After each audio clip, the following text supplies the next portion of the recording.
Napaka-solid ng gawa mo. Ang galing mo. Thank you. Din syempre, congrats din sa'yo. Grabe naman yung bahay mo, yung pinakamalaki Hindi dito naman. sa buong, diba? Hindi naman. Pero, yun. Kasi sana maintindihan ng ibang viewers, supporters na kaya minsan hindi ka nakakapunta. Kung may ganap man, di ba? Pero, alam, totoo ka dyan. Grabe. Paano mo nagawa yan? Sobrang laki. Sobrang yaman mo na Ay, talaga. hindi naman siya. Yeah. Alam mo, Carla, ilang taon na nga tayo, 3 taon na sa Kalingap. So, yung talaga, grabe talagang, alam mo naman, nag-iipon talaga ako. Tapos, ikaw nga, minsan nagsasabi ka pa, na para, kumbaga, makano ka sa akin dati, na para bang dami kong pinapakain. Kasi, Ganun din naman. para sa palataya. Pero, grabe pa naman mga gawa talaga yan, yung totoo. Yun, sipag, tiyaga, tsaka pag-iipon din, siyempre. Although madami din pinagagastusan kila mama, pero yun, kailangan talaga maging ka din. So, pagdating sa maging wise ka din sa mga bagay na paggagastusan mo. Yes. Tsaka, pinag-ipunan ko talaga itong bahay na dito. Ito talaga yung look forward ko sa buong yun, pag-ipunan ko dito sa tagal ko sa Kalingap. Kasi gusto ko din na balang araw, pagka yung mga kapatid ko is nag-aaral na, then gusto din nilang mag-aaral dito sa Daet. Sila mama gusto din mag-stay dito. Yun, may mapag-i-stayan kami na talagang sa amin, sarili namin. Galing.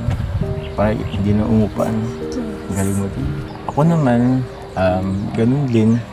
Kung sakali magbisita dito sila, kapatid ko, sila mama. Kaya nga, meron silang yun, buong buhay ko. Yun nga, nakitira din ako kila auntie.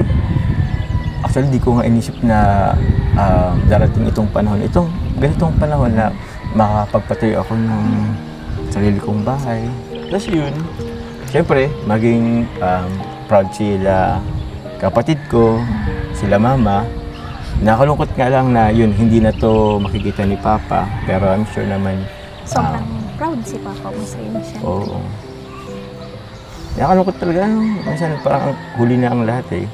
Pero patuloy lang. Although parang dati inano ko rin kay Papa na sana dumating yung panahon na kung magkano akong sariling bahay, di ba? May ano ko siya, may makita niya, at least makita man lang maabutan ka. So, it's too late. Pero tuloy-tuloy lang kasi yun nga, ganun ang buhay. Tsaka, andun naman sila mama, mga kapatid ko. Tsaka, dyan si Papa mo. Diba? Tingin Nakabantay lang. Yes. Kaya nga eh, alam ko naman andyan lang siya. Pero andun pa rin kasi yung panghinayang eh, sayang. Hindi niya naabutan. It hurts just a little when I'm with my friends and we drink till dawn. Umiyak na siya. I can't Mas ka umiyak.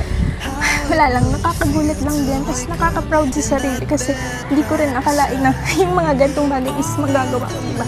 Tsaka yung simpleng puto girl lang na nangangarap ng mga gantong bagay is, eto na, paunti-unti ko nang nakakamit. Then syempre, sa tulong mo naman yun, sa tulong ng mga taong nagmamahal sa akin. Sorry. Okay lang yan. I'm proud of you. Thank you. Congrats sa atin. Congrats. I'm proud of you. Thank you. I'm so proud of you too. Ika nga.